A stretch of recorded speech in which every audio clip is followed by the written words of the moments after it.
Magandang umaga mga ka-builders. Araw po ng Sabado ngayon. Ika-11 ng Oktubre. So mga ka-builders, ito nakita-kita na naman tayo. Medyo matagal-tagal po akong hindi nakapag-update o nakapag-upload ng ating mga project dito sa ating channel dahil nga po sa kadahilanan na busy tayo. So, hindi naman po kami nawawalan ng trabaho at patuloy po yung aming ginagawang trabaho. Halos nagkakasabay-sabay na nga po. Ngunit, ang naging problema, kaya hindi po ako nakapag-update ng mga project natin dahil po sa wala tayong taga-edit. Ayan. Sobrang busy natin. Pagdating doon sa kabila, lipat na naman sa kabilang project. Halos nagkakasabay-sabay po. So, ngayon po, itong project namin dito sa Baliwag, una pong natapos, ihahatid ko po sa inyo. Yung kaganapan o yung pag-i-execute namin ng project na ito, isa pong full renovation, single firewall Angeli unit ng Lumina. Ayan. So ngayon mga ka-builders, bago ko po ihatid sa inyo, shout out po muna ako doon sa aking mga subscriber na nakakamiss na rin po sa inyo kahit na papaano. Kay Sir Randy Aquino, thank you. Kay Chris Buban, thank you sir. Maraming salamat. O kay Sir Chudi, sa may-ari po ng unit. At kay Ma'am Ria, ayan. Maraming salamat po sa tiwala na ipinagkaloob po ninyo sa akin sa paggawa po ng project na ito, ng bahay ninyo. Thank you very much. At shout out ko na rin po si Paring Eddie at saka si Maring Grace ng Cainta Rizal. Yan po yung project namin sa Cainta Rizal. Sila po naman po ang may-ari. So ngayon, malapit-lapit na rin po matapos at ipapasilip ko na rin sa inyo sa susunod na vlog nito. Siguro bukas makikita nyo na rin po yung kaganapan doon sa kanilang unit. At shoutout ko na rin kay Sir Cesar Evangelista ng Sukat Parañaque, yung pong isang project naman natin doon na ginagawa na halos isang buwan na po. Ayan. Maraming salamat po sir sa tiwala ninyo, sa matagal ninyong paghihintay sa akin ng halos 2 taon. Ngayon lang natin nasimulan ng inyong bahay. Ayan. So ngayon mga ka-builders, dumako na po tayo dito sa ating project sa Baliwag at ipapakita ko na po sa inyo. Siya nga po pala mga ka-builders, doon po sa mga bago pa lang sa ating channel, please subscribe po at hit nyo po yung notification bell para lagi po kayong updated sa ating mga video. Ayan. Tapos po mga ka-builders, please like and share naman po. Okay? So tulungan po ako ninyo na mapalago natin itong channel natin. Dahil po, hindi lang naman po ako maghahatid sa inyo ng mga modernong design o ng mga disenyo sa bahay, kundi bibigyan ko rin kayo ng mga idea kung paano i-execute o gagawin yung inyong mga bahay. Ayan. So, mga ka-builders, bago ko po ihatid sa inyo yung project natin, ipapakita ko sa inyo yung throwback before and after ng project na ito. Okay? Tara po. Ayan, ito na nga po tayo mga ka-builders. So, ito po yung Angeli single firewall ng Lumina. Ayan, kung saan po ito ay matatagpuan sa Baliwag, Bulacan. Ito po yung ating project na gagawin. Ayan, ito po yung panimula ng aming trabaho dito sa Baliwag. So, ito po ay halos nasa 60 square meter.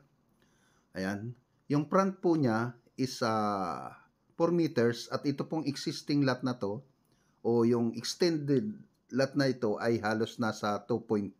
So, yung likod na to, i-slab po namin yan diretso, papunta po dito sa side. Ayan. So, dito sa part na to, magigibain po natin. Siguro makikita nyo na po ito at nauna ko na pong naihatid sa inyo yung vlog niyan kung paano namin in-execute yung bahay na ito, tinibag, giniba. So, kahit na ganun pa man po, naglagay po tayo rito ng tie beam.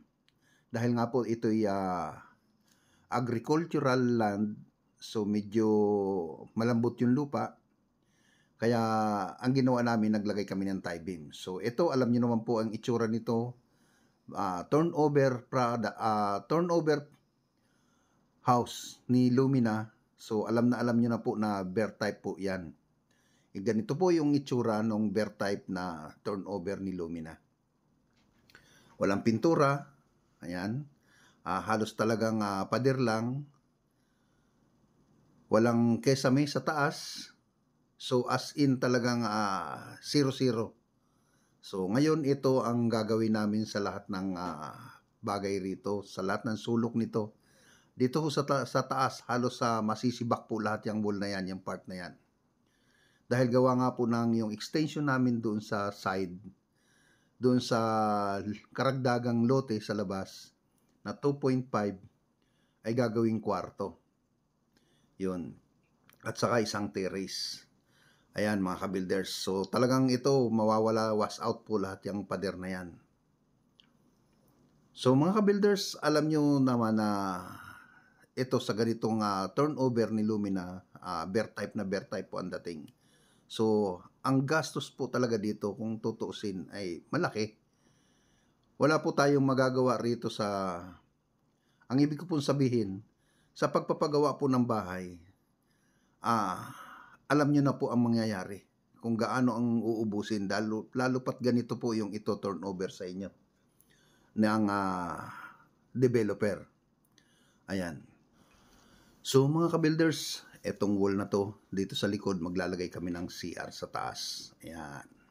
So talagang fully constructed po lahat yan. Yung area po ng bahay ay talagang sasakupin na.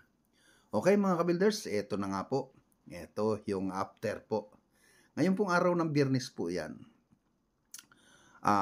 October 10 ay magto-turnover po kami. So kung nakikita po ninyo, marami pa pong kalat sa labas. Pero yan po ay ipapahakot na po namin yan dahil mga basura na po yan. Mga tambak na karton na lagyan po ng mga accessories, mga bagay-bagay dun sa loob. So, nakalabas na po lahat yan. So, halos wala ka nang makikita po sa loob na basura o mga kalat, kundi yung mga furniture na accessories, furniture.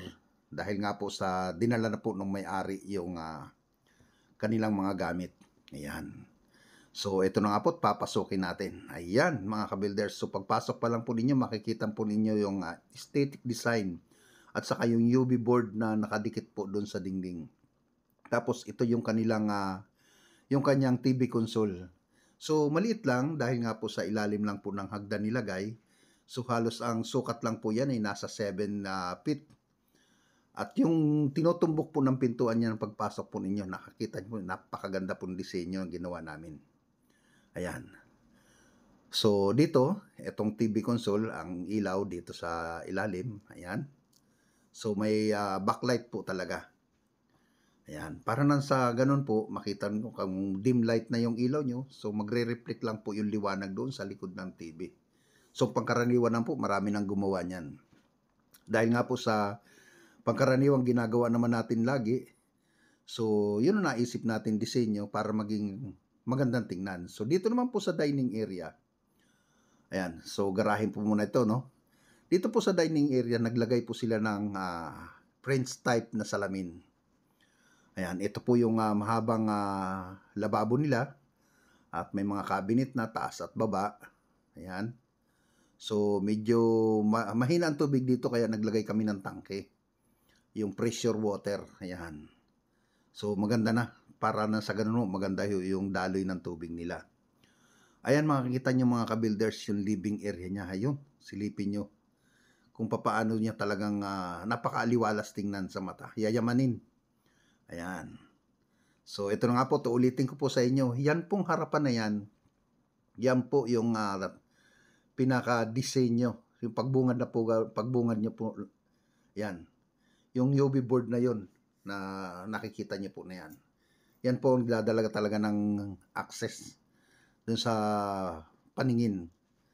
Yan. Tapos, ito pong French type na mirror dyan sa dining. So, nakakaluwang po ng bahay. Ayan. Yun ang gusto ng may-ari. So, para daw maging maaliwalas at maluwang tingnan yung bahay. Pero sa totoo lang po talaga, Napakaluwang ng bahay nila. Ayan, ito na po yung kanilang pull out na lagayan ng pinggan. Ayan. Dish dispenser po. Ayan. Yung pull out tray. Okay? Tapos ito po sensor type po yung kanilang range hood. Ayan. So aanuhin lang po ninyo ng kamay, mag-o-open na siya. Left and right. Ayan. So yan mga ka-builders, ito yung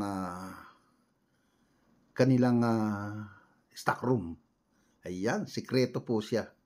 Ayan, lagayan po ng mga abubot, yung mga panglinis ng bahay, yan, yung mga kalat-kalat, yung mayroong mga karton. Ayan, katulad nga po dito, may naka-stack na karton na pinagatanggalan ng TV. Ayan, so sikreto naman po siya. Tapos ito na po yung CR, kung nakikita niyo yung pintuan. So, DIY ko lang po yan para maging magandang tingnan. Yan. So, ito po yung CR nila dito sa baba. So, maliit lang po talaga yung dating CR nila. So, hindi na po nag-extend. At na-maximize na lang po. Ito na lang po yung gagamitin nila. Wala nang extension. Di tulad ng iba nating ginagawang project na same ng unit ng Lumina na ini-extend po natin. Hinihiwalay po natin yung shower area. Yan. So, mga ka-builders, akyat naman po tayo. Okay, pero bago mangyari, silipin po muna natin yung living area at sarap talaga dito maghiga-higa. Ayan. Sarap maghiga-higa sa kama, sa sopa nila. Napakaluwang ng bahay. Yun. Talagang isang nakapagpaluwang dyan, yung French type na mirror doon sa may dining. Okay, ito na mga ka-builders. Nandito tayo sa taas. At silipin po natin yung guest room. Guest room pa lang pang-family na.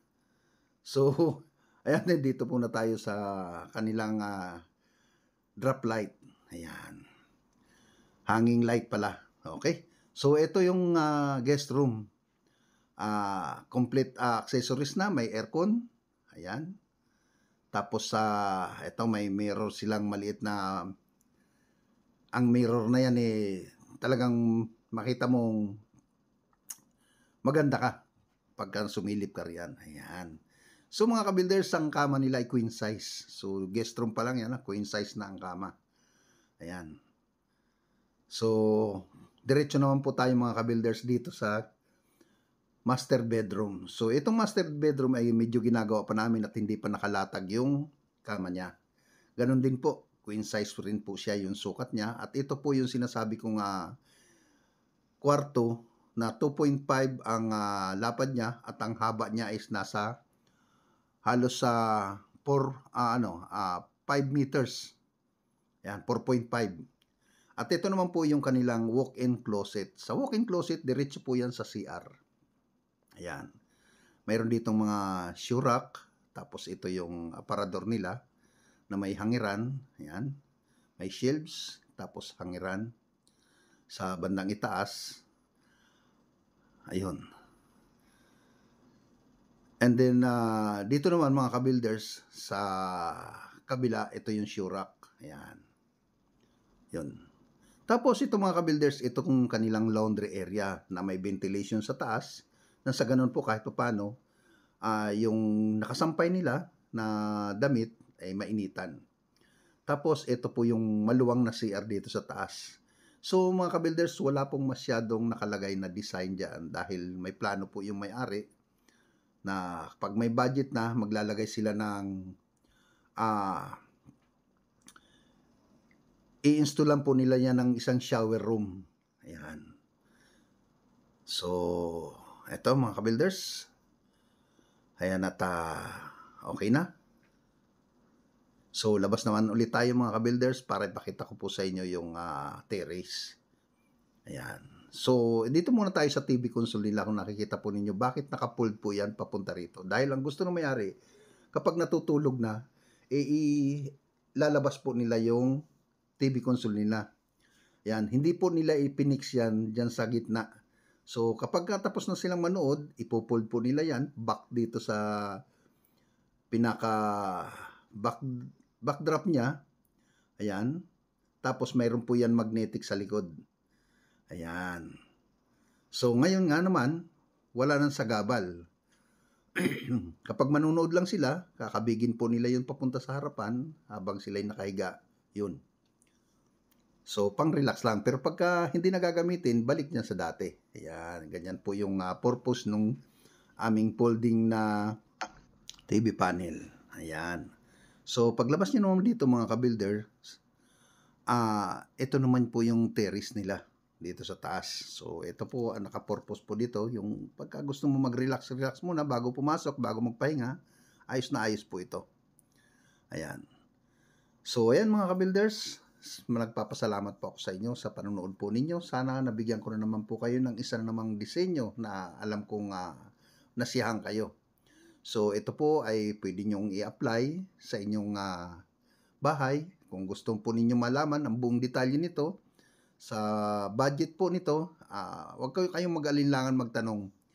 PM nyo lang po ako, direct sa aking account, Alberto Magdamit, EDM Builders, o Alberto Magdamit lang po, FB Messenger, ayan. So, okay. So, ayan mga builders, hanggang sa susunod po.